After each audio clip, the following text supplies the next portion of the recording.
Okay, so this is the second part of the video. We're going to talk about the way the story is structured.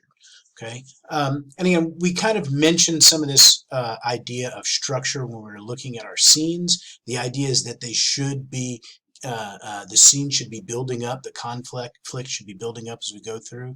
So we already talked some about that.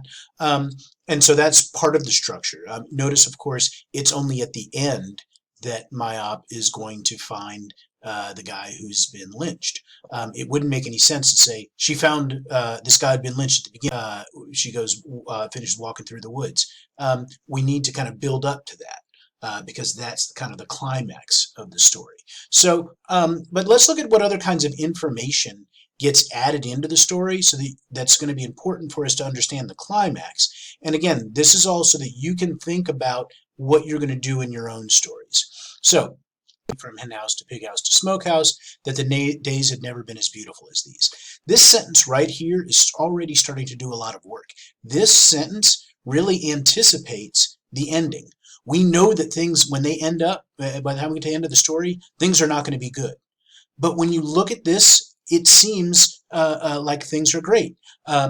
She skipped lightly, right? That's what a nice thing. She skipped lightly. But the days had never been as beautiful. By the time we get to the end of the story, things are not going to be beautiful. They're going to be something different. And so the story is already setting us up for the ending by the time we get to the beginning. By the time we get through the beginning, we get through that first sentence, and it says we're going to get to something bad later on, so I have to kind of make you feel like this is good, so that when things get bad, you can realize exactly how bad it is, right? This was a great day. She was enjoying everything so much.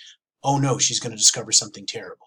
Okay, and so we need to be able to see that. And again, that's the kind of thing you understand from any kind of film or TV show. If you've got a kind of a family drama, and we can see a couple who's enjoying each other, they have a great life. They're going out to dinner and having a happy time. It shouldn't be surprised if in the next scene one of them is going to die, right? Because what we have to do is kind of say, see how important this was. See what a big thing it was for this couple to for somebody to die because they were having a happy life, right? Everything seemed so perfect. And then this person died, right? And so we have to set that up at the beginning. And again, think about this. When you watch movies or TV shows, they always do this. They set us up in a certain way so that we can say, but then something else is going to happen. So we have to set up the idea that everything is great.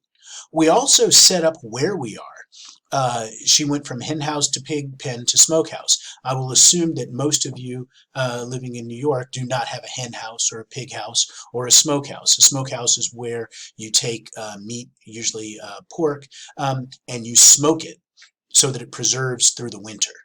You make sausages and things like that because if you may not be able to have fresh meat all the time, so you smoke it, and smoke serves as a preservative.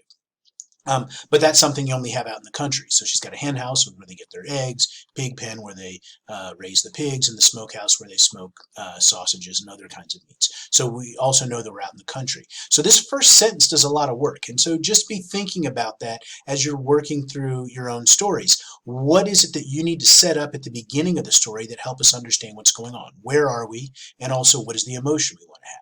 And she continues on with the emotion. The air held a keenness that made her nose twitch, right? All seems very pleasant. The air is great. The harvesting of the corn, cotton, peanuts, and squash, again, we're out in the country, so they're harvesting, made each day a golden surprise that caused little excited little tremors to run up her jaw.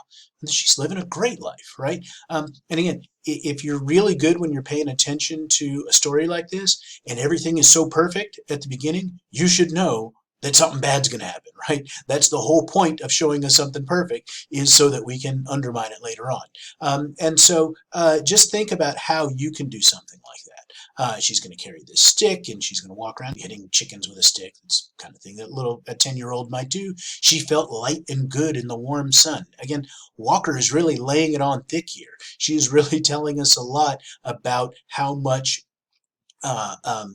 she's enjoying it. We find out that she was 10, right? And so fairly early on, we know how old she is, her actual age. We found out she was 10, and nothing existed for her stick she clutched in the dark. I mean, this is idyllic for her, right? We need turning her back on the Rusty Boards and her family's sharecropper cabin. So we need to know that they're poor, they're sharecroppers, they're black, right? It mentioned up here the brown hand, right? So we kind of got the sense that she was black, but sharecroppers. Sharecropping was something that existed after slavery, where primarily blacks, some whites, but primarily blacks, would have to live on a large farm and rent the land, and then they would have to pay it to the person who owned it, and it was pay money from their crops to the person who owned it, and it was just like a step up from slavery. They were free in a sense, right? They weren't whipped in the same ways, and weren't, and they could make money, but still, it was going to be not only a bit of a step up from slavery. They were still forced to live on the land, and it was hard for them to make a lot of to become independent in many ways. So we have all that that's going to be set up there. And so again, I want you to think about this. How is it that we set up who the people are? How do we know what their age is, and anything else about their background that might be important? And how is it that we set up a mood here? How is it that we understand something about how the characters are experiencing their life here, so that we understand that things are going to change? A lot of times what we're dealing with in stories is characters who are going on a journey somehow, and on that journey something is going to change. They're going to experience something that is going to be different. And that's one of the things I want you to think about as you're writing. I want you to write about some kind of a journey, and some of the other stories we look at will be doing similar kinds of things. So she's going to go on a journey through these woods, and in the process of going on this journey, she's going to learn something. She starts the journey and she's happy, but by the time she ends the journey, we're going to have something else. And realize that, again, this idea of a journey in a story is everywhere. I mean, if you look at, especially kinds of fantasy movies, all the Lord of the Rings movies, I'm going on a journey through the woods, right? And we're going to have experiences. Lots of Star Wars movies, I'm going to travel from where I am, and I'm going to learn something, right, as we go through. And so lots of stories are going to be based on this idea of a journey.